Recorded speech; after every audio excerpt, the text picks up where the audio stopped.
Hey, everybody, this is your good friend, Dr. David Proden, the safety doc, down here in the North Star recording studio where it is a brisk 82 degrees and humid. But that's better than outside where it is 100 degrees and humid.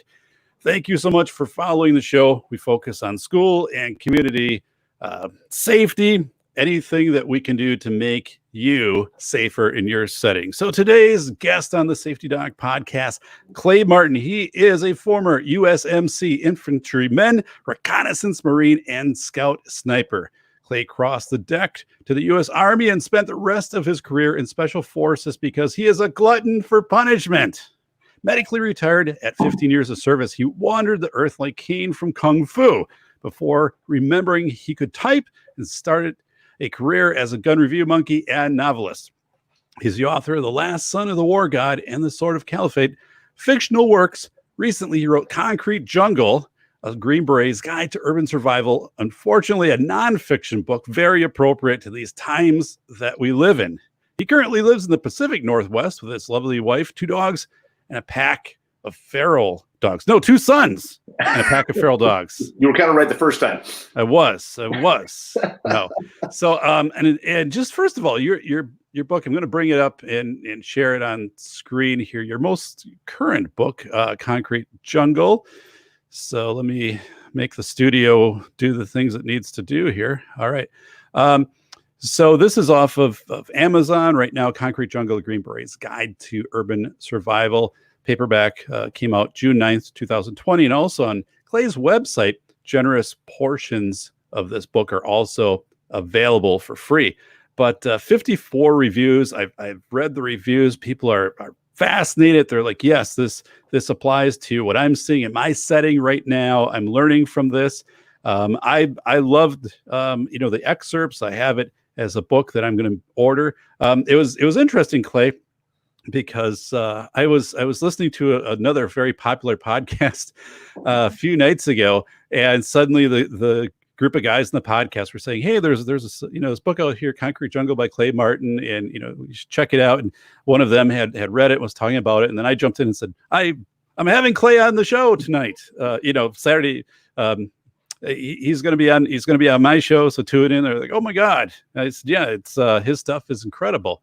So yeah, go to Amazon and it's right there. Paperback $8.99. Again, you will not be disappointed. And I think what I found about this, Clay, is it's everything. All the questions that people are asking me in my neighborhood when I'm walking around talking with my neighbors. What might we do, if our area was compromised, if a protest turned violent, worked its way into our neighborhood? Just very straight on advice for people. Things for them to consider. So I'm going to get us out of here. Hey, shout out to Sass Too Many in the chat. Sass, thank you so much for being here. And a little housekeeping here at the start of the show. Thank you for supporting my work, School of Errors, Rethinking School Safety in America, hardback. You can also get that off of Amazon. A lot about, obviously, chaos theory in that book. Follow the channel. Give a thumbs up to the channel. Follow on Twitter. And just keep supporting this important network that we have. So, first of all, congratulations on Concrete Jungle. The ranking is 6,836 in books. And when we talk about millions and millions of books that are selling on Amazon, that's incredible. That's phenomenal. That's a huge success right out of the gate. I've been very happy about that. Yeah, man. Great job. And as someone, that has a book on Amazon and being able to look at these numbers and the immediate number of ratings that people are putting for your book, it's successful. It's very much needed, very much hit a target market. So you had a crazy start to 2020, as if this hasn't been a year that we've all been wondering what's going on. Yesterday I was out shopping, and every place I went to was like, "We only accept exact change." So would you like to round up? I'm like, well, I guess I'll pay with a credit card. And my bank was, you can only take out so much at a time and stuff like that. I'm like, I guess we're cashless society now. But what happened at the start of the year for you? I think it was a house fire. And I guess, tell me about, how it kind of changed life for everybody. And then we want to take that and kind of roll it into then obviously a couple of months later, coronavirus hits, and here you are just recovering from a house. But yeah, tell me, it's horrible. Everybody's safe, right? Now, nobody was. Yeah, no, everybody's fine. Yeah, we were actually out of town, but it's pretty incredible. And this is actually one of the things that I saw when I was looking at you before I agreed to come on the podcast. I saw your work with the safety stuff and the chaos theory, as well as especially I think you're looking into how people deal with chaos. Well, I mean, we've had an exceptional 2020, even by 2020 standards. We lost our house late January, like almost the end of January. About a week later, I'm in the hospital with a blood clot in my right arm that's extended all the way down my right arm and into both lungs. So I'm down for the count, like literally, 10 days later. Wow. And then that's right in the middle of February when I get out of the hospital release, get back home, is right when COVID, if you were paying attention at least, really started taking off. Yeah. We were already seeing, I had some conspiracy theory buddies were like, oh, this, bad stuff's happening in China. And I was ignoring it still. Like, oh, yeah, whatever, not my problem. But to me, really around that same time is right when COVID became something you couldn't ignore in this country if you paid attention. So we've already had all this other stuff happen. And for me and my family, at least, now we've got to get ready for this potential COVID storm in a rental house with nothing. Nothing, because you sent me a photo that I used it in some of the artwork promo for the show, and then you were sharing. Yeah, it was one of the photos that you had left, right? Because a lot of stuff had been burned up. So right. Tell me about the process. I guess for your family, how did they recognize? Okay, the house is burned down, and I guess accept that, and not languish in that and say we've got to move on. We got to get to the next step. Okay, so we've got to find a place to live.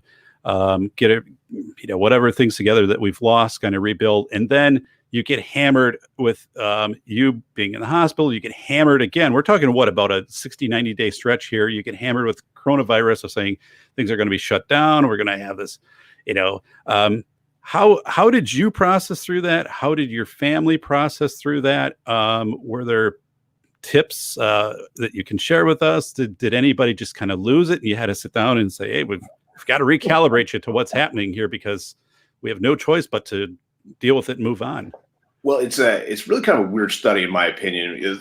This is something that's I've kind of been learning about since my retirement, which I've been retired for like 7 years now. You think I'd be more caught up on this kind of stuff, but I'm going to go ahead and say that, like, as a former special operations soldier, you have a very hard time relating to what normal people see as like a chaotic environment.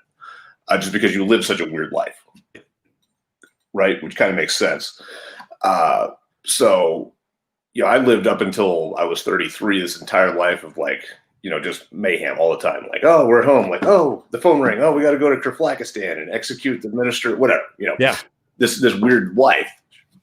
Well, it turns out that most people, I'm learning now, don't deal with that level of chaos nearly as well. Like not even a little bit.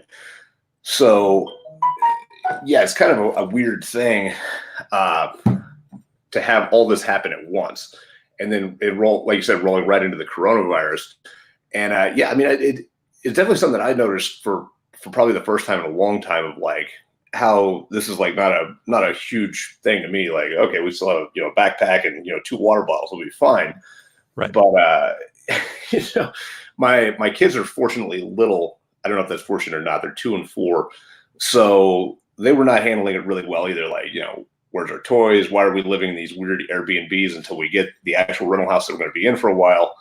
So yeah, definitely a different look. So how about your wife? How did she how'd she handle it? I mean, my wife is a trooper, but I think she definitely had a couple of moments, especially when I went to the hospital too. I think that was the bad one. That was the one that was you gotta be kidding me. So, she did, I would say, remarkably well, but yeah, it definitely occurred to me that during this, that she wasn't gonna be able to handle these kinds of stresses in the same way that I am. So did she have, who was her network to go and was it like family, relatives, friends? Well, we're kind of fortunate in that regard too. We actually live in Boise, where she was born and raised. So her whole family's here. She's lived her entire life. But like you said, with the networking and stuff, though, Corona kind of cut that off, because also coming out of the hospital now, I've got this double pulmonary embolism. So I'm a compromised person, and especially in the early days of COVID, what did we really think was it was scary for everybody with any kind of lung issue. So we had to seal it off. Wow. Yeah, it was wild. It was a wild ride. Situational awareness. So, and I want to let people know, I'm going to get to a point in a little while, but you wrote about this, and you said, since 1941 in the United States, civilians have been largely protected and insulated from, I guess what we've experienced now, civil unrest, statues being, ripped down, coronavirus, people being told you have to stay in your house, stores that don't have supplies, things like that. So, it is true that, people haven't been, I guess, sharpening their skills, sharpening the knife, because, it's been 60 years of or more than 60 years of pretty stable times. So external threats, especially. Yes. Yeah. I mean, it's, so situational awareness, knowing what's happening around you and your environment, also picking up on the little cues of, I'm getting this type of information from some friends who live, somewhere else. As an expert in situational awareness, I guess, what do you tune into? How do you practice situational awareness? And then if you can give some examples of, what were the very first things you started to pick up on with the coronavirus? Little things, and you'd be like, this is not going to go well, or I've got to take this step, or what did you pick up on before maybe most people, it wasn't something that they were paying attention to? Well, I think you got to kind of look at this from two angles. One is what did I see about the coronavirus? And the second piece, or the first piece, or how we want to look at that, is how do you train your brain to start recognizing these? Absolutely. So I think situational awareness is a weird one to talk about, especially in books and stuff. Although, I mean, there should be more books written on it by people that come from my line of work, I think. Because a lot of, they don't have it. They lack it completely, unless you grew up in a really rough area, for the most part, which I, unfortunately at the time, but it definitely benefited me later, did. People that grew up in New York in the 70s, when things were really rough there, if they were a survivor, they learned all these things naturally. Yeah. Kind of like an evolved process.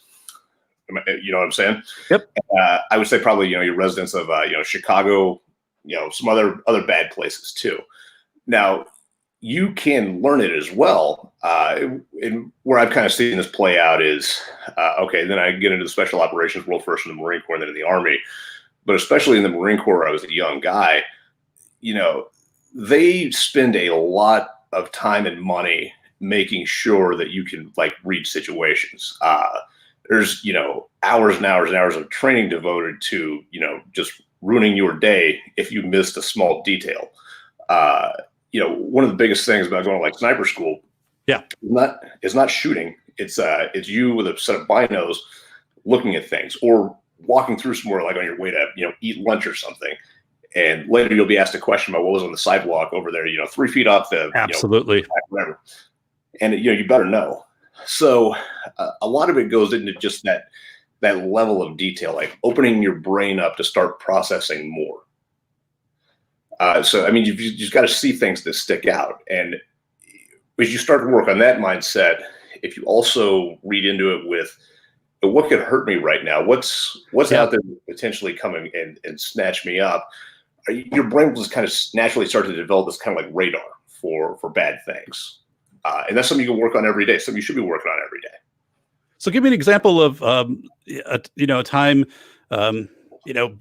maybe during sniper training or whatever, when something was intentionally set up, and you're going through and you're like, boom, there it is. I picked it up. That's a danger. Or even something right now. Give me one or two examples of where your sense is, because you're tuning into that situational awareness. Yeah, that you picked it out. I'm going to give you a better one. I'm going to give you one where it didn't work. Okay. So, because I feel like that's where you learn a lot from. So it was 2001. It was October. So it was after the towers fell and all this. Yes. Yep. We're up in Quantico training, and because of just like the way force were being shifted around and stuff, we didn't have a whole lot of like role players or training money to do this training thing. So everybody was going overseas and whatever. So we actually did a little mission where we went and we took a sniper shot at our platoon sergeant who was dressed up as Osama bin Gunny or some nonsense, right? Right. We knew, but he was dressed up as a bad guy, and we shot him with a blank, and he fell down, and he had the thing we needed to get. So we go over and we get the item. It's like a briefcase, or one of the things was a mortar tube, which is important because it's round. It's about this big. Okay. So we pick this up off him. He's obviously not really dead because we shot him with a blank, and he's like, hey, I brought you guys a little something because I don't know, it's the holiday, it's Halloween or something. So we take the stuff, we get back to our little hide site in the leaves, and we open up the mortar tube thing, and there's like honey buns and some other nonsense. All stuff that's like really good. She's been out in the woods for like 5 days and eating like peanut butter every little packet, and you're like, oh, This is fantastic. Right. So we're like chowing down on the little sugary things, and one of the guys looks in the bottle, or looks in the mortar tube, and the last thing in there is a Dr. Pepper bottle. That sounds absolutely fantastic. So it's kind of stuck, and he reaches up and he pulls it, and he finally gets a hold of it and rips it out. What it actually is the top of a Dr. Pepper bottle. Somebody's taken a Sharpie and Sharpied in black so that it looks like a soda. Okay. Attached to a CS grenade. Oh my God. Right. Which falls in the middle of us, sets like my ghillie suit on fire. I mean, just oh my God. Like, that's wild. Completely unprepared for it. But yeah, tear gas grenade right in the middle. Yeah. And that was a lesson. Even somebody is supposed to be your friend. Somebody's supposed to be looking out for you. You have to treat everything like a booby trap. Like that's just how your brain has to work. Holy smokes. We failed that one big time. Wow. Hey, I'm going to take a question from the chat. Phil Henry, who is actually lives in Germany, so he's tuning in right now. Okay. And Phil is saying his take on situational awareness, and that human brains are limited to 8 or 10 stimuli at a time. So is that from your training too? And do you see that? I guess. Is that it? That we can focus on about 8 or 10 things at a time, and then the rest kind of just pours over the top. It's actually not. There's 2 things about that are weird. We can get into this later on, also with some like the risk ability, that kind of thing too. Part of it is always going to be like people from my community are selected for certain traits, and part of that might be the fact that we deal better with chaos, or in this case, we might have. It's actually been tested and shown. A lot of like special operations guys have what we call a processor speed that's really, really, really high. Yeah. It's basically on par with like NFL quarterbacks and stuff, as far as like ability to process stimuli. When you're talking about things like podcast host, right? Right, exactly. Right? It's like 300 things a minute. 300 things a minute. Yeah, no, I get it. Yeah. But I mean, let's say for that like elite level, quarterback playing against other elite level players that are running at him, and there's stuff happening, and he's got receivers downfield, and he's got to get the ball where it needs to go. He's got to have a very fast processor speed, and he's also got to be able to predict what's going to happen to some degree. He can't react when it does happen. He's got to see what's going to happen. Right. So there's some of that. It's just going to go. He's right naturally back to processor speed. I'm going to tell you though, absolutely, from training other people, you can learn this stuff. I mean, you absolutely can. You can get better at your situational awareness. I mean, all of us are, I guess, limited to some degree by our own internal talents, but you can get better at it. You can get a whole lot better at it than you are right now. Okay. Well, something I wrote about in School of Airs and that I studied was the game Kim's Game, right? So Kim's Game has been around for over 120 years. Right. Verbatim Paul's book Scouting Games, and for just people wondering, Kim's Game is basically we take 10 items, random items, we put them on a table, you look at them for a minute, and then you cover them up, and then you ask, hey, what was there? Okay, here's a pen, here's a paper clip, here was a bottle, here's it, and the more you do that, right, you can identify more items. And I think I read somewhere, I probably cited this too, like four for some snipers, they could do 200 items. Like they could remember 200 items. And not only like, here was a pencil, here's where it was pointed.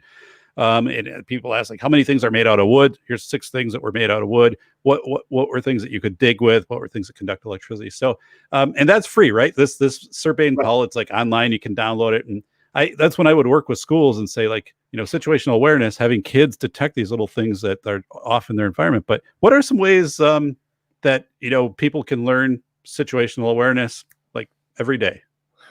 Well, it's funny that you bring up Kim's games. I mean, that was one that we were big on in the Marine Corps. And, you could actually fail out of school for not being able to do a Kim's game. And some guys did. Like, if you couldn't get a certain percentage of goes on your little Kim's games that we played every day, you got bounced. And that was it. And it is. I've also seen some guys, you see this primarily from like recce troops or snipers that have, like you said, an incredible memory for that. Like I was okay at it, but I've met some dudes that are like, those little bar games where you have to remember where the object is or whatever. Right. I mean, they'd just be like slaying it all night long because they had developed that piece of memory to like a X-Man level. So yeah, pretty nuts. But as far as like learning your own situational awareness, like I said, a lot of it is just learning how to look. And part of that should be, when was the last time you spotted a dude, I don't know, carrying a gun? I'm talking lawful CCW carrier at the mall or something. When was the last time you walked around and was like, that guy's armed, that guy's not, that guy is, that guy isn't? When was the last time you spotted an undercover cop? They're around all the time, especially public venue, going to concerts, things like that.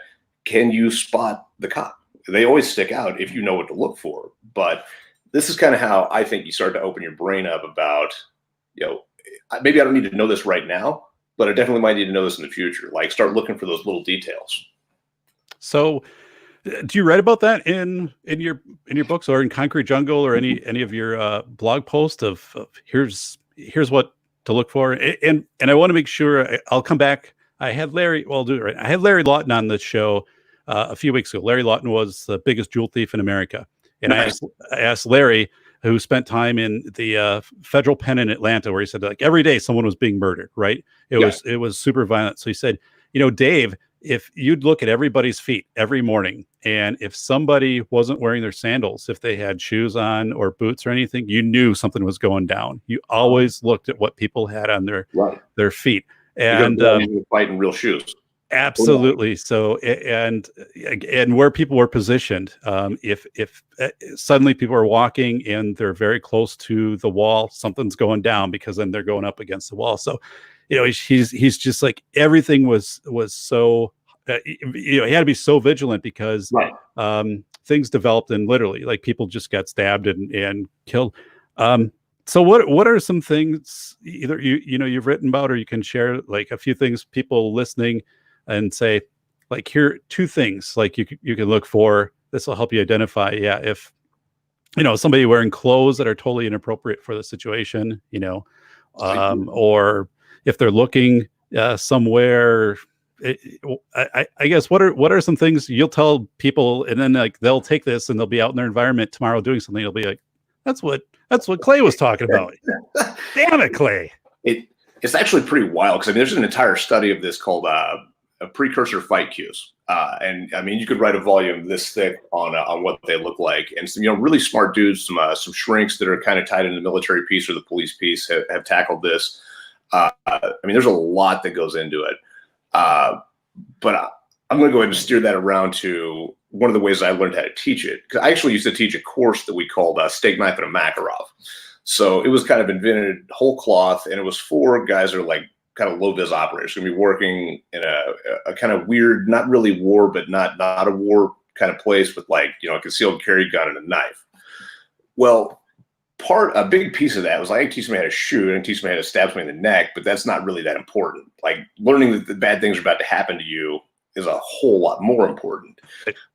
So, kind of the way that we would go with this is it was very time intensive. It took a whole lot of instructor to student ratio to do it. But I would put these guys in like terrible situations. And I'm not going to tell you exactly what they are because I still teach this course today as far as I know. Yeah. But, basically lead them down hallways, and then like things would pop out that they were in no way prepared for. Usually culminating in like lots of physical violence, because I taught in the kind of course where if I put one guy in the hospital per course, I was going to be a-okay. It wasn't going to be like a negative point in my NCOER. Okay. So I had to play at this like hyper violent level, but to be able to teach people to survive situations like you're talking about, the dude in the federal pen. One of the best compliments I've ever been paid was about the third day of that course, when the new captains came up to me and he was like, "Clay, you have made me extremely paranoid. It's like I can't even go to the 7-Eleven anymore without." And that's like, good, man. That's what we're trying to live. That's the kind of space that we're trying to live in. So, oh my God. So it's like, yeah, imagine how'd the bathroom thing work out for that guy? What wasn't it like? It was an episode of MASH where, Henry went to the bathroom and it blew up because someone had rigged it with explosive oil or whatever. I know it's kind of a weird side. So you're actively teaching this, yeah. So obviously, we don't want to get too much into the inside, components of this. Last year, so it's July 31st last year. I was up in Duluth, Minnesota, and took my family to a Duluth Huskies baseball game. And I remember at that game actively teaching kind of situational awareness, predictive situational awareness to my daughters, of saying, we're all watching baseball. What do you think is going to happen next? Look at the lead off of first base. Look where the shortstop is playing. Look where the outfield's playing. And I'm thinking, oh my God, like that was such a great everyday activity to teach situational awareness and prediction. Otherwise, you're just there watching a baseball game, right? And you don't see these nuances of what's happening with where the players are positioning themselves, and okay, like where do you think the ball is going to be hit? Look at where the shift has happened and stuff like that.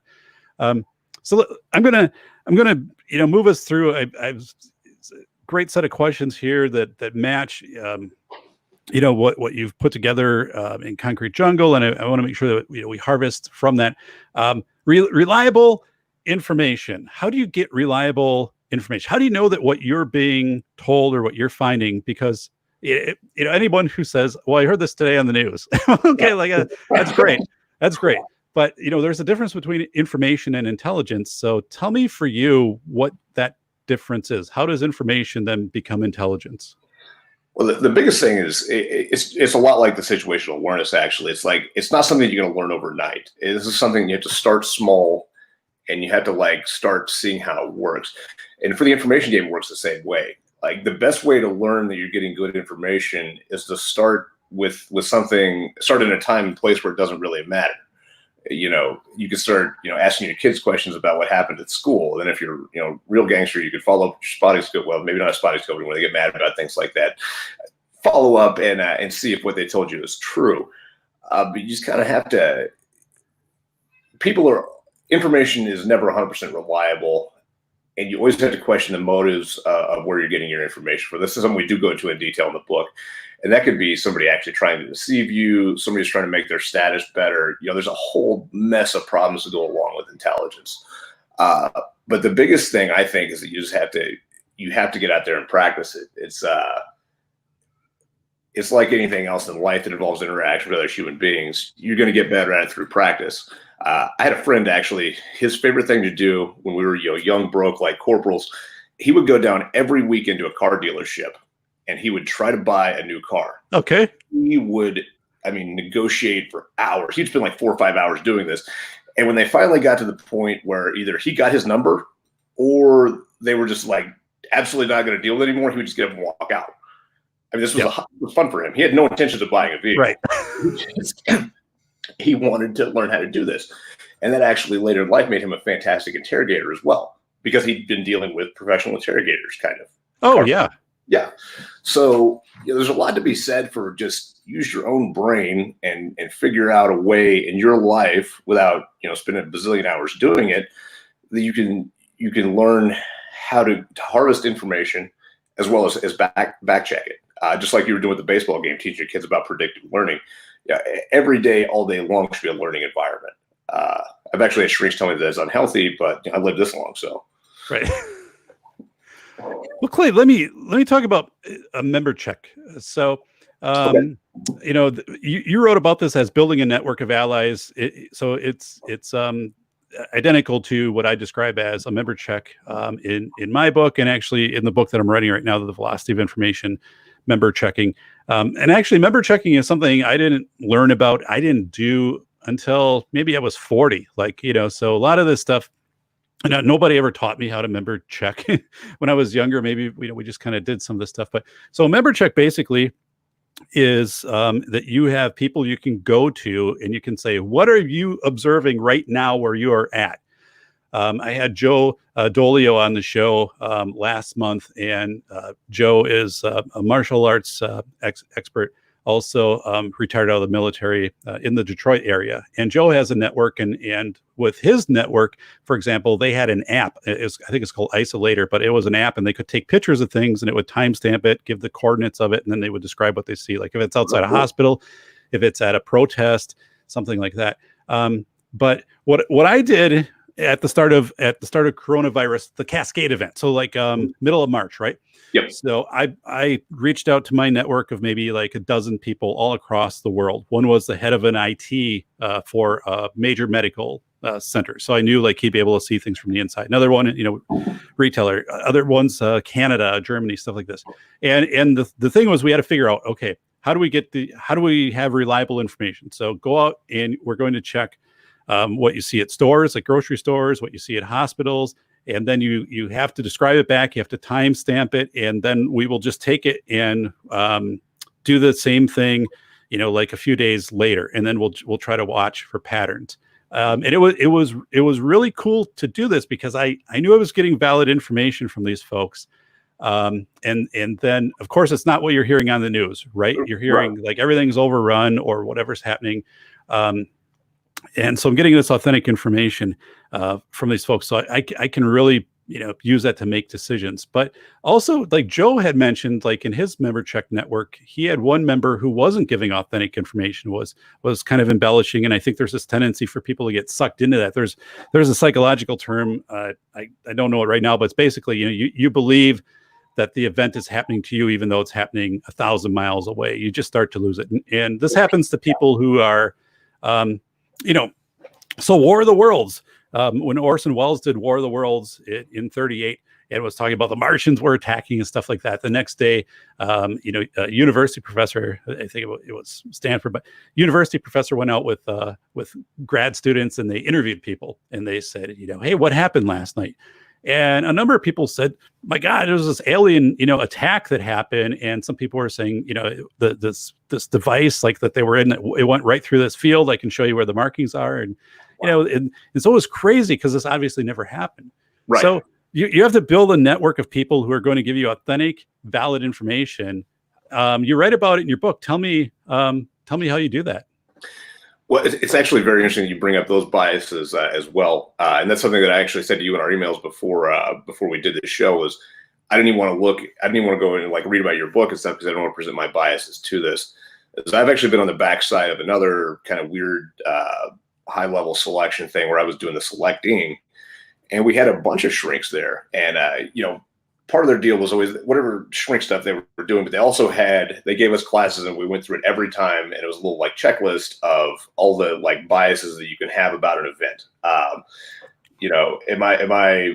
Am I forcing this on them because I would have reacted differently, or I know this, or I think I'm smarter than this dude, or, whatever. And it's interesting you bring that one up with Orson's or the War of the Worlds thing. We also see that a lot in witnesses describing an event, where they saw a bank robbery happen or something, right?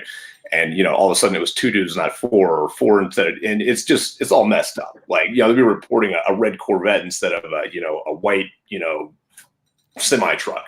Right. So it's crazy. And I think that people's brains actually believe that stuff. I mean, I don't think they're trying to be bad dudes. No, you're right. You're right. Yeah. But that goes back to like, stress, and the normal human being is not wired to deal with a lot of these things. One of the things that we saw a huge amount, and this is actually kind of go off on a tangent, but I can bring up a story here. One of the biggest things that I saw when I was teaching like close quarter battle, there's a lot of stuff going on, flashbangs, and people were shooting all around, and weird stuff. And people would start looking at the floor. That's how we tell when somebody was like their brain had reached shutdown point. They would look down. Okay. And you'd have to go and like pick their head up and be like, what are you doing? And it took a long time to kind of figure this out. We didn't have any help on this one. But I really believe that like people get overwhelmed in the processor, and a lot of people will have to look at a blank thing and just kind of blank their brain out. And I Gotcha. think where a lot of like the imagination or the embellishment starts to come from. I think that in that time where they're not paying attention, their brain's actually making up things that are either worse or not happening at all. So yeah, it's wild. But this is something that like real intelligence agencies deal with too. Like I said, it may not even be malicious acts. It could just be that somebody doesn't. They're just that way. Like their personality is just that they have to add to the story. It has to be bigger and better and cooler. Or we took out 50 tanks yesterday, not shot one guy with a RPG. It has to be. So you just kind of got to watch out for that. And I mean, So tell me, how do you interface with people who do that? And let's say they're family members. Let's say that you have a family member and they get a hold of you and they say, Clay, listen, in Idaho, the county lines are being shut down. They're not letting anybody go back and forth. They're checking. And basically, what they're doing is replaying like the movie from right. The Will Smith movie where they're trying to get up Right. across lines. So anyway, though, they're telling you this, and they're actually saying, no, this is happening, and it's not right. But Right. how do you interface with that person, because it's also a relationship you have to maintain.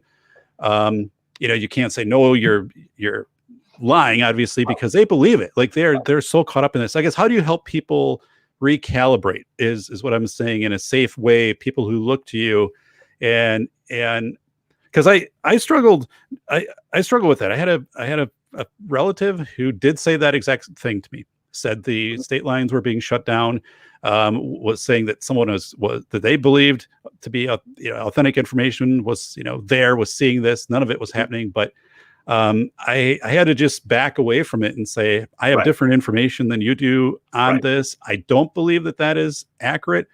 But the other thing is, if I would have said that's a lie, that you're lying, this is stupid, don't say that, Right. then you're destroying Mhm. this relationship, this person. So it gets really, or they get really defensive, and then they start ranking up. But how would you handle that if someone was that you knew Right. was giving you this, and it wasn't intentional, right? Right. But they had been caught up in this. How do you help settle them down?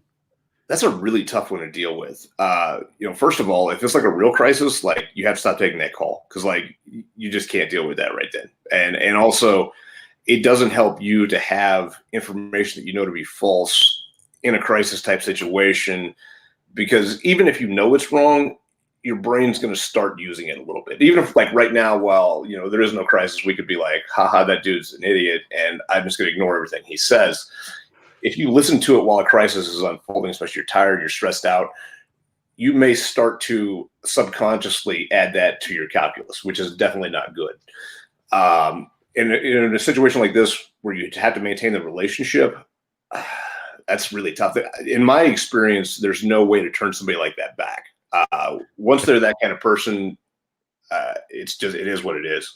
In a real intelligence role, we would do one or two things. We would either, cut them off and just never talk to them again, or we would keep them around for kind of like deception operations. Okay. So you get the report, but then we would, lose that report to the bag, whatever. But that's basically the only two ways that you can deal with it. There's almost no way to turn somebody back or to get decent information from somebody that is kind of wired that way. It just can't be done, as far as I know. And I'm glad that you said that, because I think there is a point when you have to disconnect from that. And the example Joe Dolio gave was, he said, with the person who was giving information which wasn't accurate, he continued to allow them to participate in the network, but he was no longer processing their information necessarily as intelligence. Right. So I thought that was really, really a neat way to do that. So how about sources of information? Did you build a member check of people? Yeah, you wrote about your neighborhood, touching base with people in your neighborhood, but how about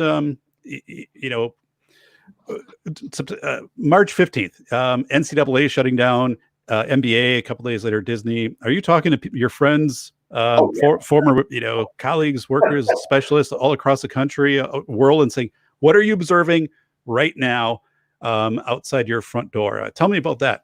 So this is kind of funny. I mean, I did write that about your neighborhood and all the neighborhoods that I've ever lived in, because I've bought and sold like 4 or 5 houses just in the last 5 or 6 years.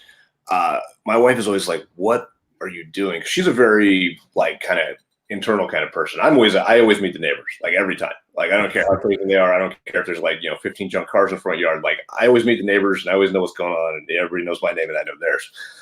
Because it's just kind of it's like a natural thing for us. Like you almost can't not do it. And it's almost like we say in the business, like, you're a good friend when you don't collect on your friends. Like you'll intentionally turn your back when your buddy's putting his PIN number in because you know that, right. Anyway. So yeah, so that's kind of building your local network. But, with that too, you don't spend as long as like I did in the military without building a huge, like worldwide network. Just again, maintaining relationships is kind of what we do.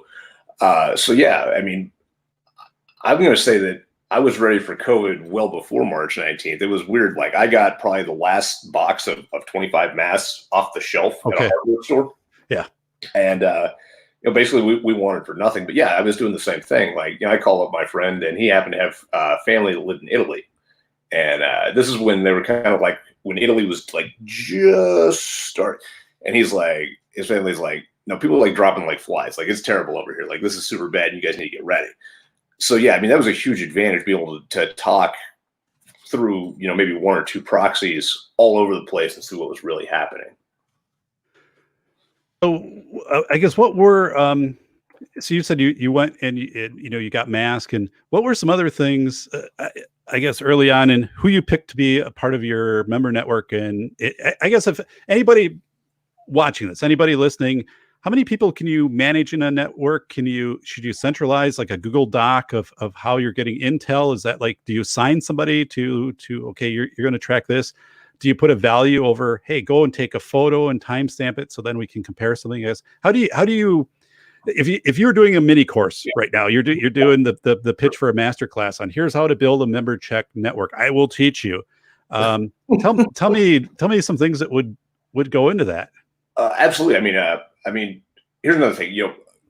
Different people have different ability to manage relationships. Some people, or some of the shrinks and stuff, said like most human beings can't really be friends with more than like, I don't know, I think it's like 100 people at once. Well, that's kind of true and it's kind of not true. Some people are just going to have a natural ability to do a whole lot more than that. Some people are going to have an ability to do less. So the way I would want to build it is, as I guess kind of in retrospect, how I did build it, it's kind of like a phone tree. A phone tree starts like up here, we've got like one dude and he calls these 2 dudes and these 2 dudes call these 2 dudes. So kind of like a pyramid scheme in reverse. You can do the same thing for an information network. Your primary one should be the one right around you. Most people have lived in the same place for a very long time. They have very old relationships. Even if they went and built a team today out of the dudes in their neighborhood, if you're in your hometown, I don't know, are you actually from where you're living right now? No, me neither. I'm not. I'm 1,000 miles away and then some. So it's a little bit harder for me to do here. But most people don't. Most people live and die and born in the same place.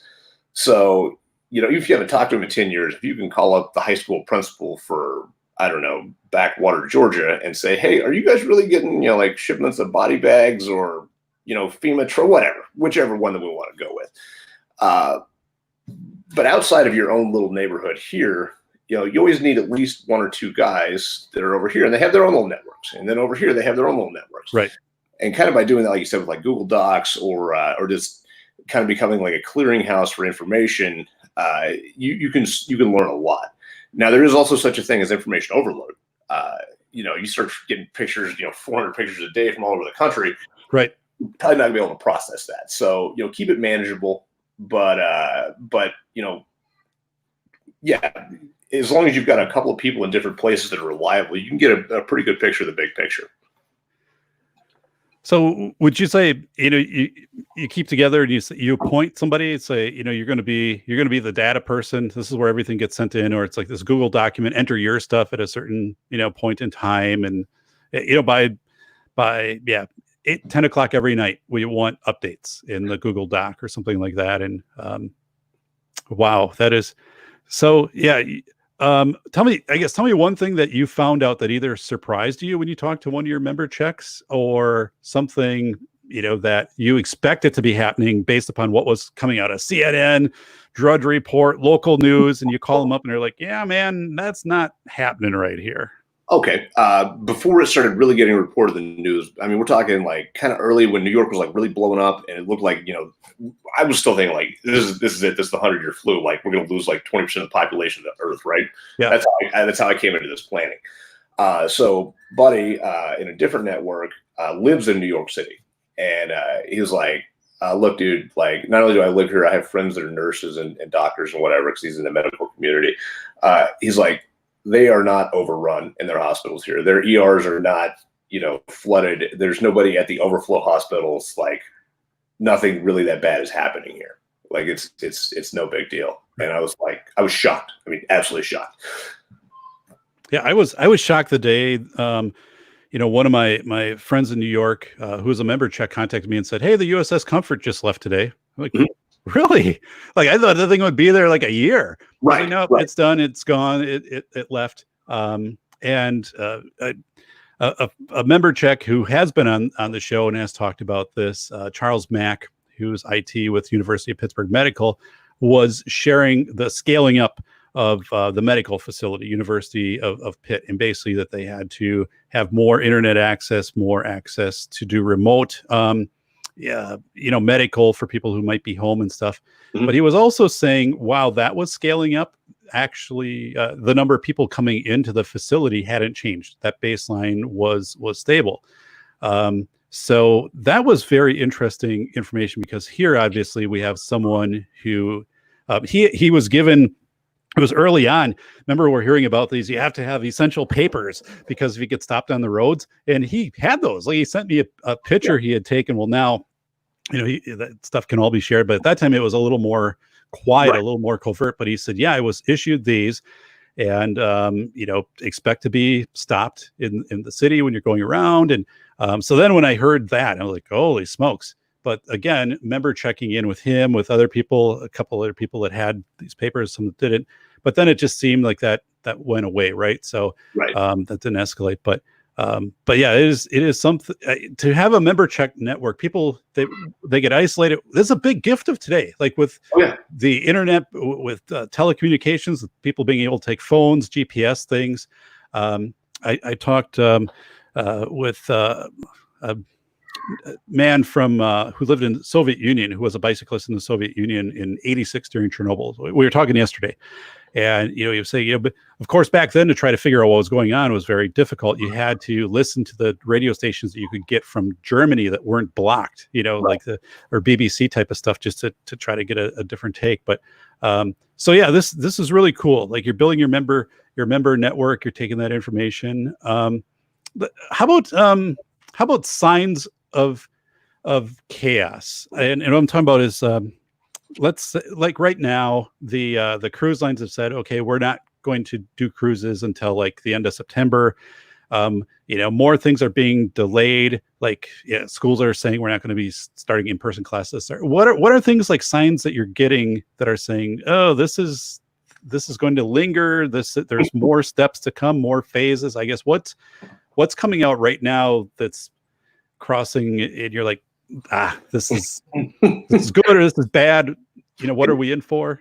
It's actually funny that you bring that up, because while I rapidly finished the book this year, I wrote the book last year when I lived in Oregon. Oh my God.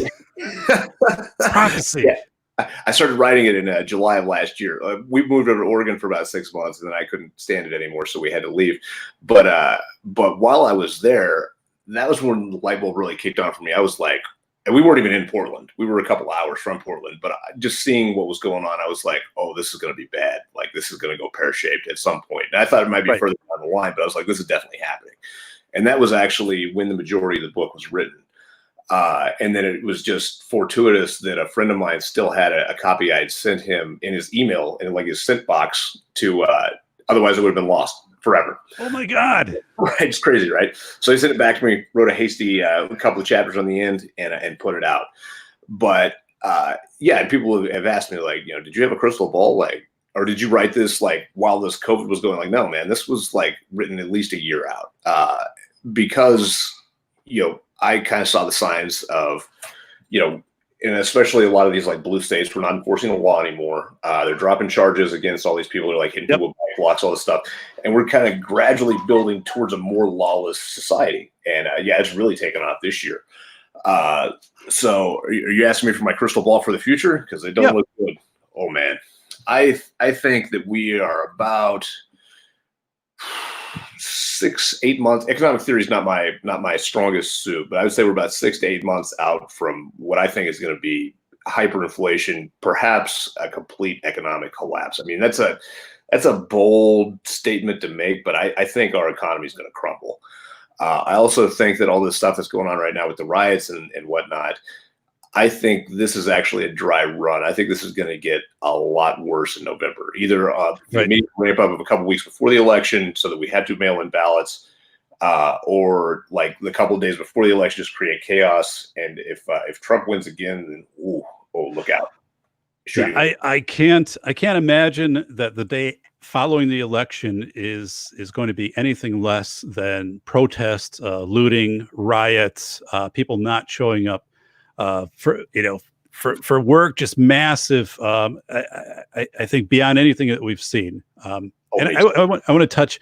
So in the chat room, Bacon Maldito from the Seattle area, and Bacon has an interesting perspective also because he does food delivery, right? So Bacon had access inside of the Chaz when it initially developed, and as it was there, like he could have, he was coming in, he was allowed access in and out of Chaz, so he was able to obtain information, I guess, intelligence, get some pictures back, and say what was authentically happened. And Bacon is also like a martial artist, and has high situational awareness. But he just shared. He said he found out we're shutting down damn near everything up here from a customer the day before who worked in the same industry. An hour before the official news broke, caught me officially off guard. So again, he's getting this from his customer base of things shutting down in Seattle. Right. People saying what's going on. Sir Brian Bowden is saying, don't forget Civil War. Part 2. Brian Bowden is from New York City. So Brian was the person who was making me aware of the USS Comfort. Oh, nice. And as a member check, Brian would go out. He lives in the Bronx with his family. He'd go out and he'd do these short little videos. And he'd say, okay, what I noticed today is people are definitely keeping the 6 feet away. They're staying on the other side of the block if you go down the road. And here's the things that are in the stores. Here's not. And one during one of the member checks, maybe end of March, early April, there were some dudes out with leaf blowers, like cleaning up something. And he said that was really key, right? Because the police weren't coming down and saying, hey, everybody inside, you can't do this. This is frivolous. This isn't essential work. You could still do that. So it was kind of this turning point. But then again, like what you're saying, we have protests which are unchecked. I live outside of Madison, Wisconsin, an hour away. I was listening to the live police scanners at night. I had friends in Madison. Well, there were different nights of protest rioting in Madison, looting, 80 plus businesses. And, it was completely overwhelming to law enforcement because they were getting stand down orders. Don't engage. And so I walked down State Street, where there's really vibrance between our state capitol, University of Madison's main building. And these places are all boarded up. They've all been looted. And I was talking to somebody and they're like, well, I wonder when they're going to, put the glass back. And I said, that's not happening until easily after the election. I don't know if it happens again. Who's going to take the risk of putting glass back in when they know the police aren't going to enforce?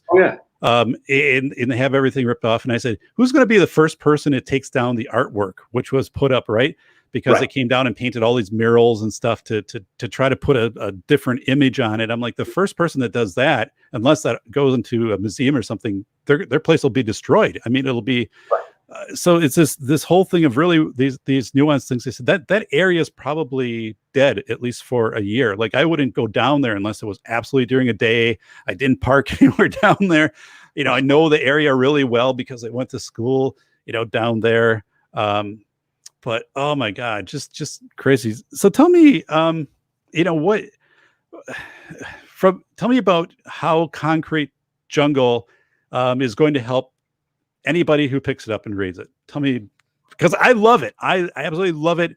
And I'll tell you what I found from it. What I found from it, Clay, is you're telling us, I mean, things like, the benefit of elevated position, talking with your neighbors, difference between like a stabbing motion and a cutting motion, just this whole time. I mean, all of these things, which are just practical. I'm not going to have to go out, spend a lot of money, have to learn all these things. This all of this stuff and the fact is too, is like, right, a protest can develop anywhere and it can move into our setting. I would say, as a school safety person, I remember once I was working with a district, and I said, you got to be prepared in case you have to go to lockdown because criminal comes out here, whatever. It's not going to happen. And literally like a week later, it happened where there was a domestic dispute. Somebody got in their vehicle and they had guns and they were driving through the community and they pulled up in front of the school, like on the lawn of the school. And I'm like, yes, these things are mobile, like they can come to you. So concrete jungle, tell us about it. Why people should get it, what it's going to bring to them. Well, the big thing there is like you said, you don't have time to learn everything that I learned as a professional soldier. Like neither does anybody else, unless you're going to go be a career soldier for the next 2 decades. But you do have to get your things in order. And like I think we said at the beginning of this program, 6 months ago, some of this stuff would have looked crazy. Like people would be like, "Oh, it's some tinfoil hat." I don't want to be involved. Like I would never need to defend my neighborhood from a roving band of savage protesters that are burning everything down. The cops are standing down. Like, I mean, do you really remember how crazy that would have sounded in January of this year? Absolutely, right. Yeah, I mean, but it is absolutely happening. Things that I didn't predict as being able to happen for many years down the road happened this month. It's nuts. So, I mean, you do have to get it in order. And, overall, I think that the biggest theme of the book is like, you can't do it alone. Look, I've got a resume this deep on shooting people. I can't do it alone either. There are finite limits to what one man can do in any kind of tactical situation. Like all the movie Rambo stuff is all garbage. It's not true. If you had an awesome, commando resume, you might do a little better, but you're still not going to be okay. You have to have friends. You have to have people to watch your back. Right. And being able to, especially as we think this is going to get worse towards November, even just get a couple of people and organize. This goes back to like organizing about strengths too. You were talking a little bit ago about, do you have one guy that processes all this stuff? Yeah, man, if you got a dude that's especially like a data nerd, I mean, those guys love that kind of stuff. Right. If you were fortunate enough to get one of those guys, awesome. Yeah, that should absolutely be his job. And, a lot of times dudes they have a big time eye for detail too. They'll notice that there are inconsistencies in the information being reported, or if, timestamps are off, or this goes back to like the autism of 4chan. Like those guys are scary, like with the stuff that they can do. Yeah. Just look at the position of the sun in the sky. Like, okay, this guy changed all the time settings on his phone. This didn't happen. Holy smoke. Yeah, no, I love it. This is keep going, man. But you say you got that dude, and then you probably need some muscle. Find one of those dudes. Find a guy that's just loves guns, like just into guns. Like, oh, guns are my thing. I have 1 million. Like, awesome, you're the gun guy. Teach us all how to shoot. Fantastic. You can make a pretty good and pretty diverse team just amongst like a few dudes. And the other thing that goes with that too is like the brain trust that comes along with that. I mean, it is so awesome to have another person be able to. You can learn so much just common sense planning.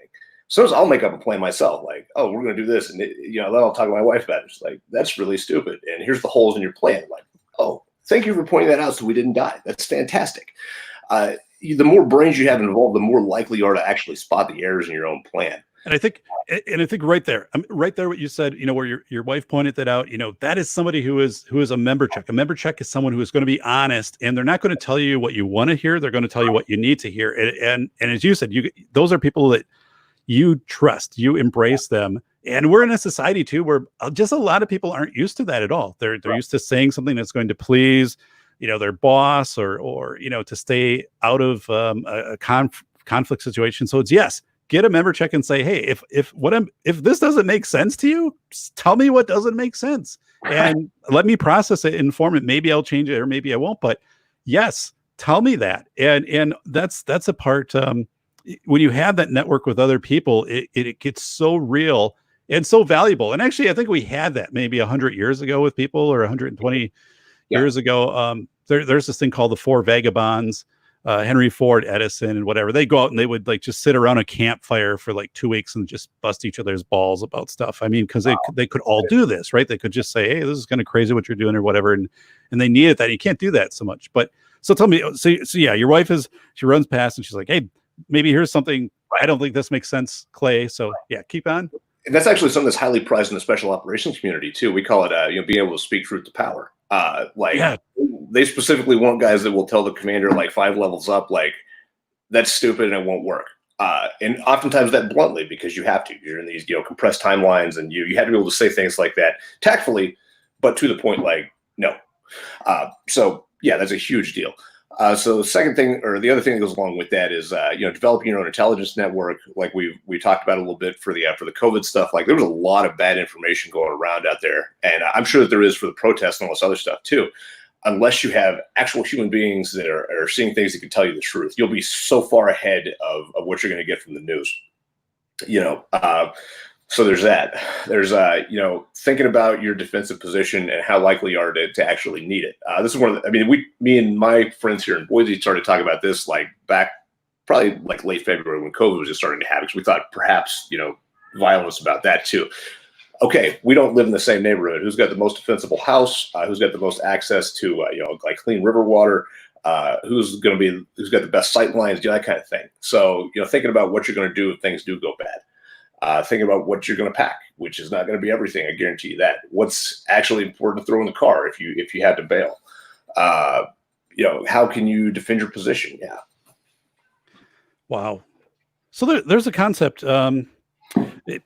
I think you had emailed me. Rommel, studied this in Germany in rotating soldiers throughout the front, so they didn't fatigue, right? So they didn't.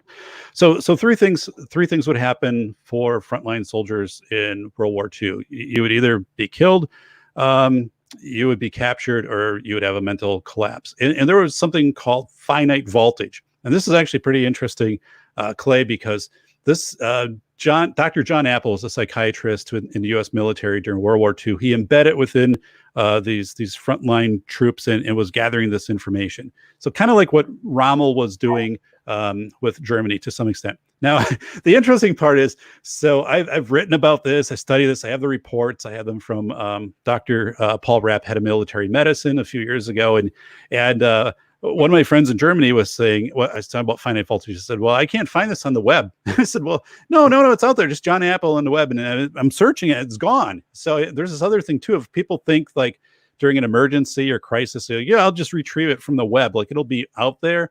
And you don't know, first of all, that'll be out there. You don't know what the source is for the information. But I actually had the authentic study. So, but in boiling this down though, they were measuring how long soldiers could last at the front and how they needed to rotate soldiers so they could make sure that soldiers weren't either being captured, killed, or having a mental collapse. But there were also civilian studies, and they're lesser known. And the last one that I found from the U.S. was in 1994. But the civilian study saying, how long can civilians function during a time of chaos? And it basically comes out to about 90 days before people start to have a mental collapse or languishing or depressed or just give up.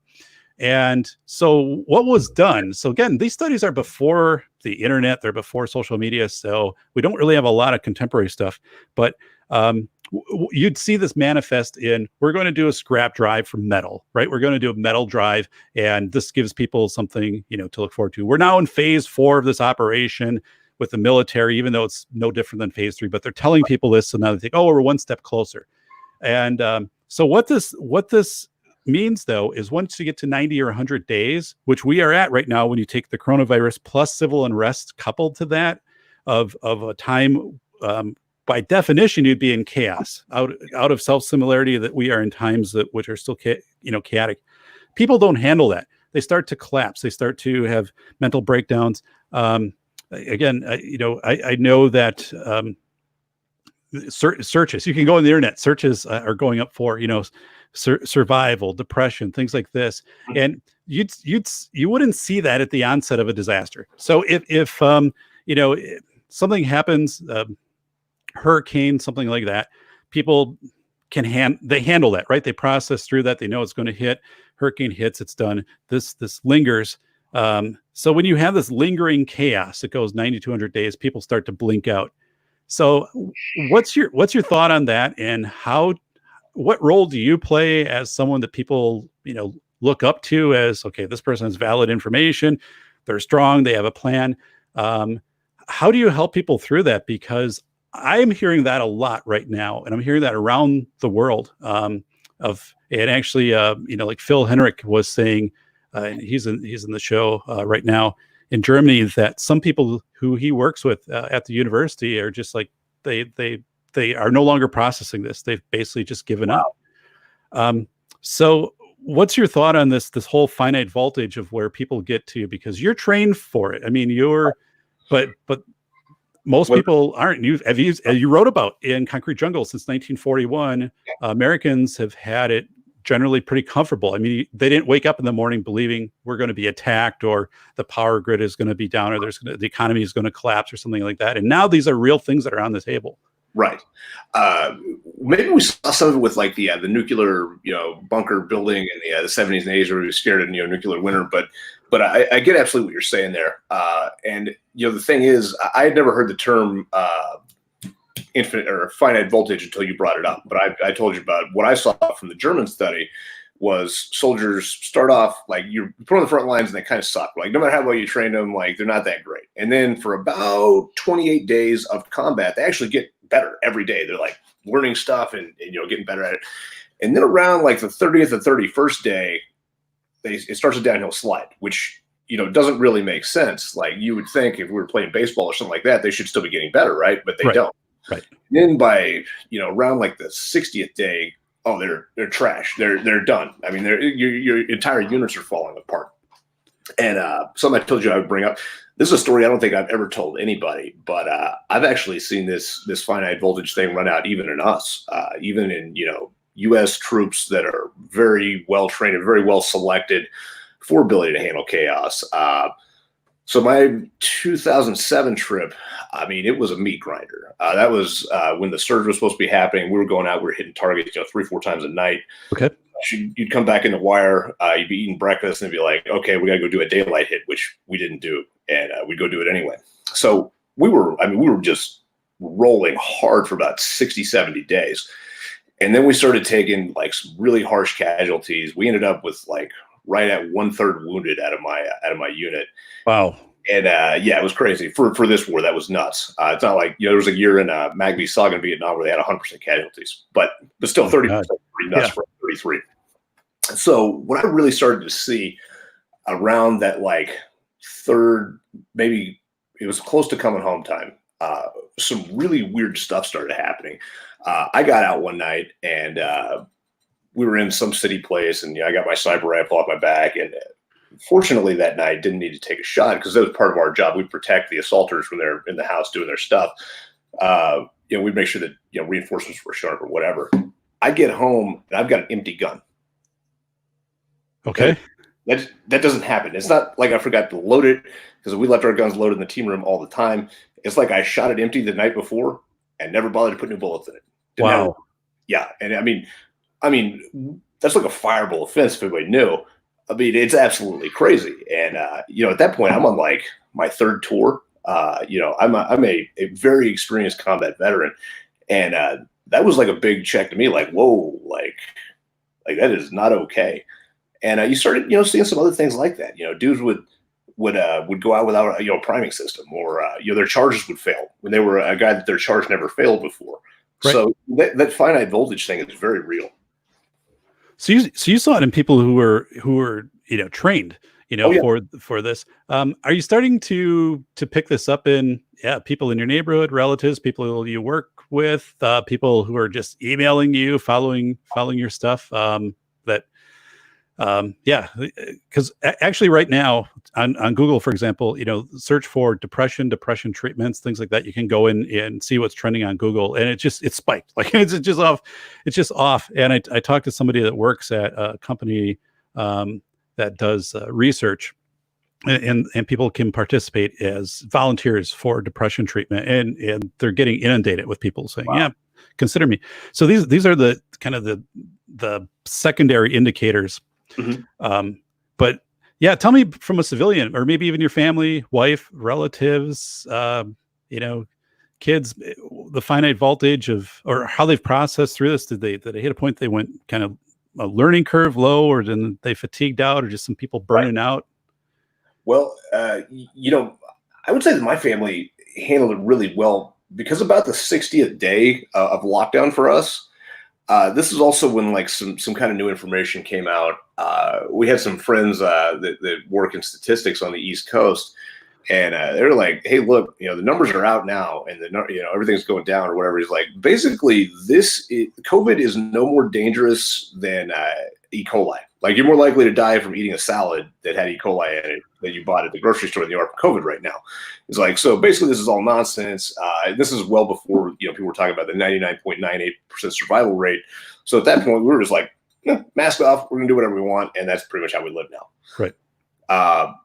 Yeah, as far as like the area, we also live in a pretty insular place. Boise is like living in the 1950s in a lot of ways.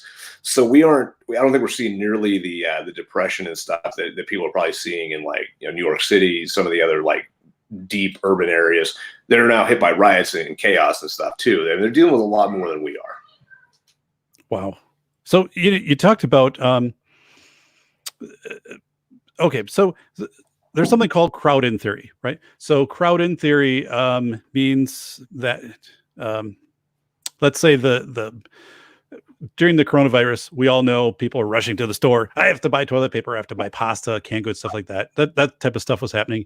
But then, once we got into a couple months, the buying patterns changed. So you look at the nuanced things that changed. What do people buy, or what are people buying today? And for example, paint, interior paint, Really? puzzles, cardboard puzzles. Yeah. So I've been working with a major retailer through a non-disclosure agreement to get information for the book. And this has been fascinating because I said, I need to know what's selling right now that you didn't expect to sell. Like year after year, if you look back last year, it doesn't sell this time of year. What's just throwing you off? And some of these things are coming out. And I do have more, not the obvious things, right? Like, again, food and medical and personal care things, but really like weird things, like why are batteries still in stock, but interior paint has been sold out. And so there's this philosophy though, or it's a theory, crowd-in theory. So crowd-in theory means when you believe you are going to be at home for a long time, when the things are going to be unsettled around you and you're not going to be able to get out, you have this tendency to buy things that make you comfortable. So obviously, like paint, you're going to be painting your house, making it more comfortable, puzzles, things like that. So the studies indicate, let's say, you had $100, right? And at the start of the coronavirus, you take that $100, you go to the grocery store, buy whatever you could for groceries. Right. I'll buy, some obscure, Hawaiian pizza just because it's there, it's food. And but right now, people would take that $100 and maybe spend 70 on food, but then they would take 30 instead of backing up their food supplies, and they would just go and they'd be like, I'm going to buy this DVD, or I'm going to buy this puzzle, or I'm going to buy this, whatever, and these comfort items. And it's a very interesting psychological indicator, because you don't do that when you think things are getting better. Crowd-in theory never happens when you think things are going to get better. And it actually is very rare for this to happen in modern times. Very, very rare.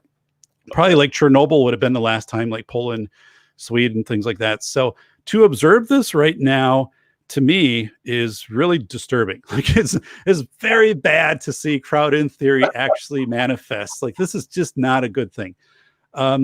So, that's another part. And, we talked about, people being frustrated. Like, my parents would go to the casinos. Now the casinos, right, are closed. And that was a big form of entertainment for them.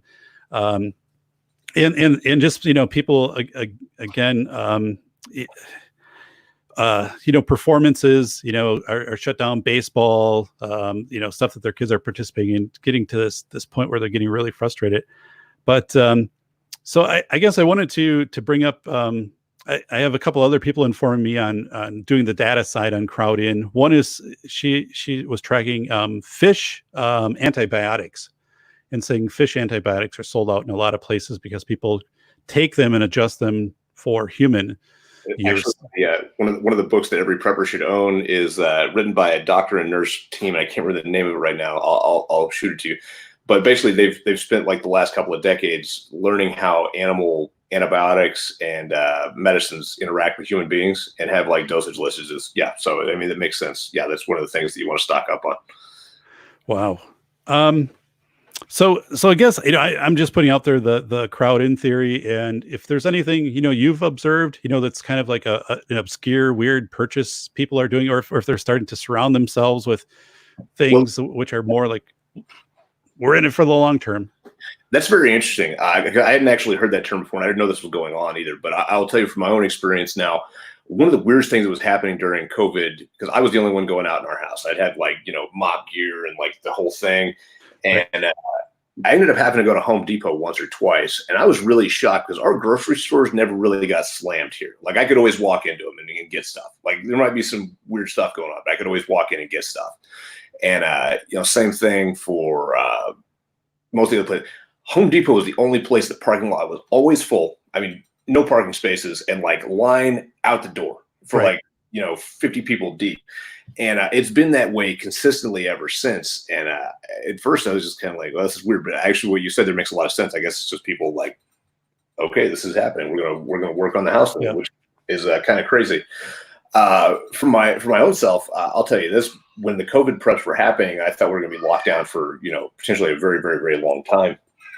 I went and bought 4 decks of cards, which are still in plastic, a PS4, which has never been hooked up, okay, and some video games, some other nonsense, because I was really like, how am I going to entertain my kids and keep my own sanity? As being a private Marine too, I've actually been on a boat. I was on the USS Nassau for 9 months. And this was 2002 into 2003. And usually big boats like that have port stops in Europe. Well, this was, not that long after 9/11. And we ended up having to be the reserve for like Africa and then also the invasion of Iraq. So we were on the boat. I mean, like literally on the boat for like months and months and months, like old timey sailors. Wow. Yeah, it was crazy. I remember in a 3-month period one time, we got 3 days off the boat in Bahrain. So people started losing it on the ship. Like they were going nuts. The sailors too, just because like in the modern era, nobody spends that length of time, except for submariners who are a whole different breed of animal, actually confined on their little ship. And you're talking like the bed the beds in the berthing spaces for the Marines. They are smaller than federal prisoner transport guidelines will allow. I'd have to get out if I wanted to lay on my side or something. Wow. So yeah, I mean, absolutely nuts. And people started going crazy. In fact, one of the things you'll always see on ships with Marines on them, at least, is every berthing area will have a big piece of cardboard duct taped to the wall somewhere that has the crack board. And like when somebody like mentally cracks and like loses it and starts, freaking out or whatever, it goes on the board, and your end state is to not get on the board. So they would write their name on tell me more about this board and this threshold of cracking. Yeah. Like if you were when you finally mentally cracked and just lost it and like feel like I don't know, duct tape you until you calm down or whatever, your name would go up on the cardboard. Like this would be, it says the crack board right on top of it, and you'd be like, Clay Martin, the date. And so, now I look like a chunk because I was the first one to crack or whatever. So yeah, it's kind of like things that are like well known amongst people in the Navy and the Marine Corps at least. So then one of the things you have to start thinking about in a situation like that is like, how am I going to not go crazy? And I think probably actually help people here too. With all this chaos going on in the world right now, one of the things you should be worried about is how am I going to get stronger? That's what you should be spending your quarantine time. Great statement, Clay. Yeah, I mean, it doesn't matter if you're, squatting your dining room table. Making yourself physically stronger will, one, it's going to help you with the endorphins, all the weird stuff that comes along with that anyway, feel a sense of accomplishment, all that. But it should also just make you feel in general better about like, well, things might get bad, but I'll give it a snap kick. So there's that piece. The other one that's weird, this is something that's definitely in my arena, but I don't know if you've noticed in yours. Have you looked at gun and ammunition sales in the since COVID? I have. You know, it's crazy, isn't it? I mean, Absolutely. it's Absolutely. absolutely nuts. And this is even as like a gun guy, something that I've never seen. Yeah, I review guns for a living, so I always get guns in. I haven't checked the price of a gun in a very long time, but one of my wife's friends, we have a Craigslist here in Idaho that's specifically for guns. So her friend calls and like, hey, the shotgun's on. This is like early June. The shotgun's on. Here's a good price. I was like, I don't know. I'll go check. I have never once in my life seen every online retailer in this country sold out of every Mossberg shotgun. Like, Yeah, they're gone. I've never seen anything like it. Ammunition is now trading for like almost 3 times the price it was pre-COVID, and you can't. absolutely. Absolutely. And the volume of guns and ammunition that we had to have sold in the last 4 months is, I mean, it's staggering. It is absolutely staggering. And I think that says a lot about the mindset of people right now too. Like that's not normal behavior. That's certainly not normal behavior when you're out of a job. Right. And again, we haven't seen this before, as you indicated that, and then you couple that in with kind of the crowd in behavior, because right, if a hurricane is going to hit, or wildfire or something like that, I mean, there might be some uptick, and there typically is some uptick in purchase of weapons and in self-defense for property, but nothing like this, which is completely focused on protecting property because of what we've seen with protests, and a response then by politicians to direct law enforcement to not intervene. So yeah, and once you see a video of somebody driving their car and either into a protest inadvertently, right, or Right. a protest surrounds them, and that they're being dragged out of a car. I mean, the mentality changes really fast with people. As you indicated, the video games, like in Germany, video games were quickly sold out, and they were like they were repairing old consoles, and this whole Craigslist. And Craigslist is a terrific thing too, Clay, to watch for what's happening, because I studied Craigslist, and it's in the book that'll be coming out, the next book here, Velocity of Information. The first 2 weeks of COVID on Craigslist, we had 60,000 new ads in the Madison area, 60,000 new ads on Craigslist. And and there were some common themes, and it wasn't just Madison area, it was Seattle, Washington, other things before Seattle kind of went totally bonkers. Here's what people were doing: anything for cash, right? I'll sell you my Wisconsin thing with my Rick and Morty, Mr. Meeseeks right here. I'm Mr. Meeseeks. Look at me. I'll sell you this for $20 or best offer. Everything was or best offer. And another thing, people would deliver it. They would drive this out to you, electronics, whatever it was. So I had a friend that bought like a laptop, for $200 that was like a $2,000 laptop, right, or something. So you saw this or best offer. And the other thing was a firewood. So I heat my house with wood. And people who were putting these ads on, I'll deliver a quart of firewood for like $30 of hardwood. And, in this area, something like that delivered normally be like $100. So you started to see this really weird pattern of people just dumping whatever they could, or best offer, and I'll deliver it. And then it as you said, right now, it's this whole secondary market for trading for ammunition, bartering for ammunition. Here's what I have. And so that is definitely very prevalent on Craigslist. Outside of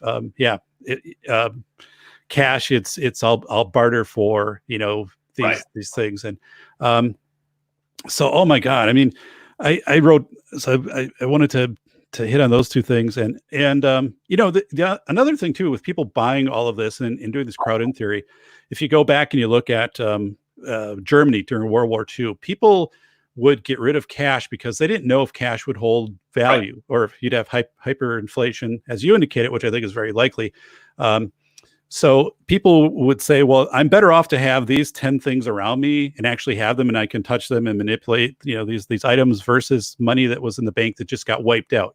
Yes. And so we're also seeing people, I think, who, even though they don't need things, they're buying things because this thing is at least something I might be able to trade with, or if everything else is gone, this is here.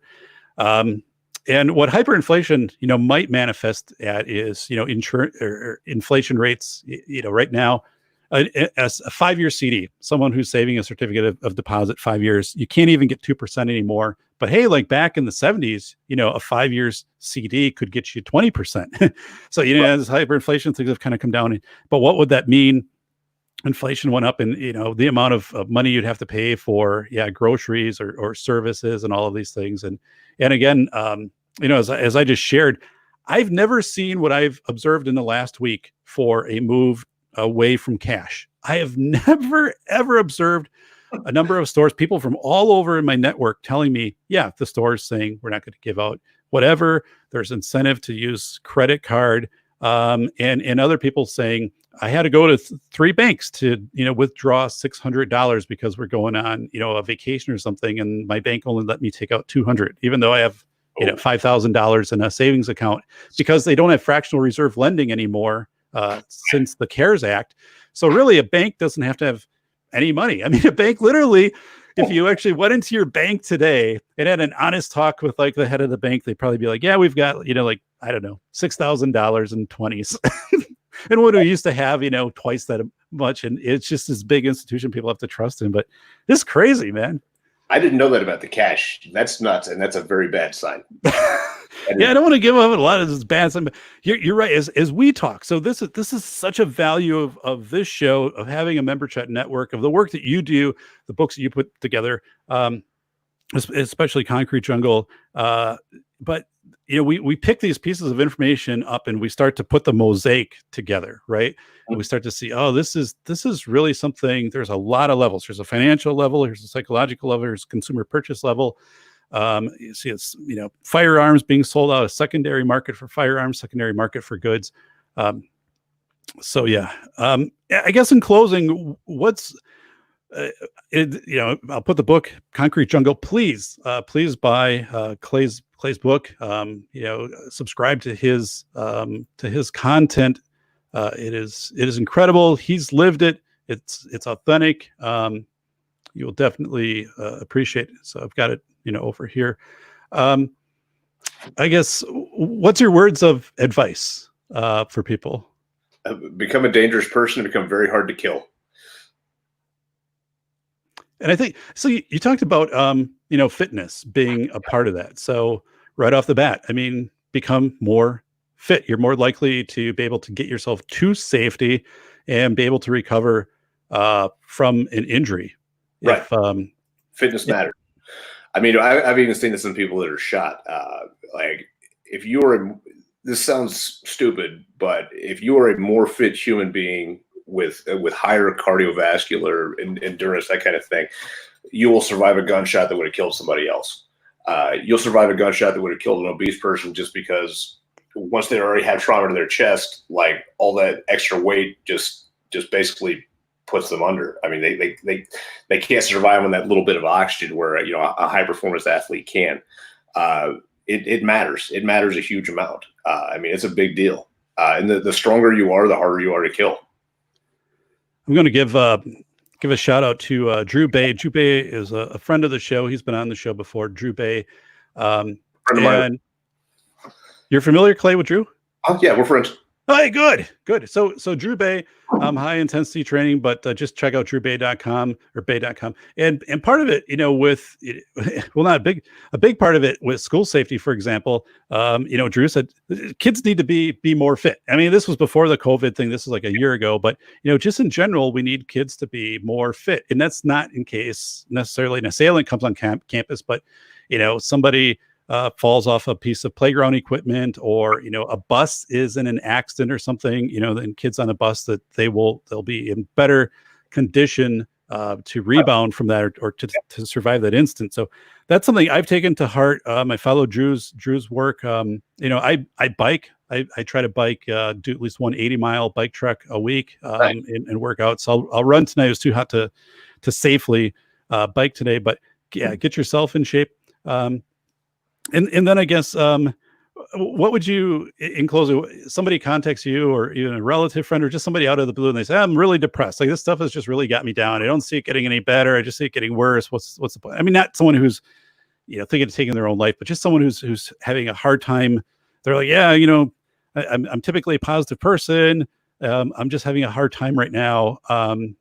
How do you, what do you tell that person? I tell them hard times make hard men, and this is the cycle of life, man. This is like the Lion King, dude. It's a circle of life, bro. Okay.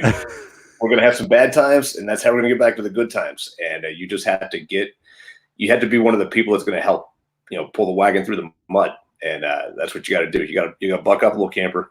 It's an ugly world, and we're gonna have to deal with it. Yeah, I think that's great advice. And I would refer to it when I was a school administrator. I referred to it as a non-negotiable. That's somebody who said, well, I don't want to go out, and I don't want to. It's actually crazy, but I don't want to go out and do recess duty. It's cold, and I'm like, it's not negotiable. You have to do it. Everybody takes a turn. You have to take a turn. We're not negotiating it. And once you tell people it's a non-negotiable, I think people handle things really well. Actually, I know that from when I worked with school districts where a school shooting has happened. We have to just identify, here's the point that we're at. We have to move forward. We can forensically look at things for a certain point of time. We want to understand what happened, but we cannot linger in this past. We cannot just focus on this forensic event. We have to take this and move forward. Your website I have up on the screen. Is there anything I can point out here on the website? It is offthereservation.com. Again, I'll link this out in the show posting, but what would people be able to find here on the website? On there is the Concrete Jungle tab. It's got some free chapters. In fact, I feel like the most important ones, look, people have a rough time economically right now. You can't buy the book. I totally get it, but the information is still out there, and that was put out there specifically for that reason. Like, we need people to get ready to survive. I need my people to win. So please, even if you don't want anything to do with the book, take a look at that tab. Okay. How about Fake Commando Jessup? Oh my God.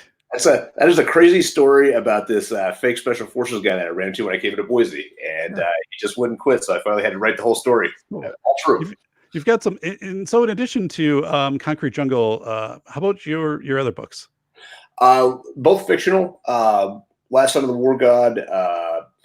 They're kind of fun books. I don't know if people are really ready to be entertained right now, but that's pretty much what they were written for. They were entertainment based, very much off what I saw in my career.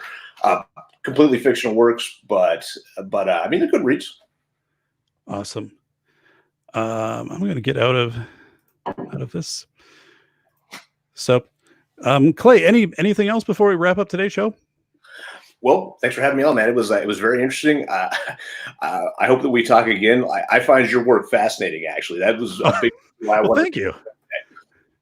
Thanks. Yeah, it's so yeah, I largely center to the area of school safety, and it's interesting, very fascinating right now, because with schools, I had predicted that schools would be buying all of these UV light devices and special, antiviral mist and all of that, because that's typically what happens for school safety, right? People want to see things. It's customer perceived value. That's why we have window films and some of these other things. And I'm not seeing it, right? I'm not seeing it right now. And so I was studying it. And the reason I'm not seeing it is these things just aren't out. They're not available for purchase. They've been sold out. The hospitals have bought them up. The prison systems have bought them up. So the schools don't even have access to these things. Because I'm like, why?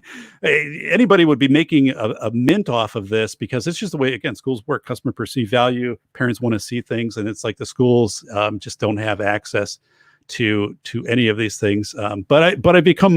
I took School of Errors. It looked deeply at, for example, 9/11, how the rescue 500,000 people happened in 9 hours, temporary autonomous zones, not the kind of Seattle, but kind of how these systems create, and then during a disaster, then is dissolve. And right now I'm working on, the velocity of information, which is fascinating because we've touched upon it quite a bit, but it's how you process information during a disaster, largely if you're a civilian, right? Because just how civilian populations, and then different demarcation lines. So once you get to 90 days, once you get beyond that, and we saw some things.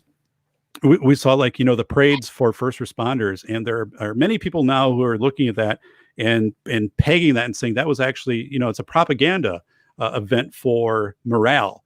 So they're looking at that. They're looking at when the protests happen, and we're piecing all these things on a timeline. So it's pretty fascinating. But yeah, it is crazy times. I'm 48. I've never seen this. My parents are in their 80s. They're like, we've never seen this. So as you said, we have to take it. We have to process it. We have to be strong. We have to have a network. We have to listen to things like this. We have to become informed. And so it's good. All right, Clay. Everybody, Clay Martin is you can please check out his book Concrete Jungle. Just a tremendous person. Thank you so much for being on the Safety Doc podcast. All right, thanks a lot, David. It was a fantastic time, brother. I hope to come back on. You bet. Thanks, Clay. All right, thanks.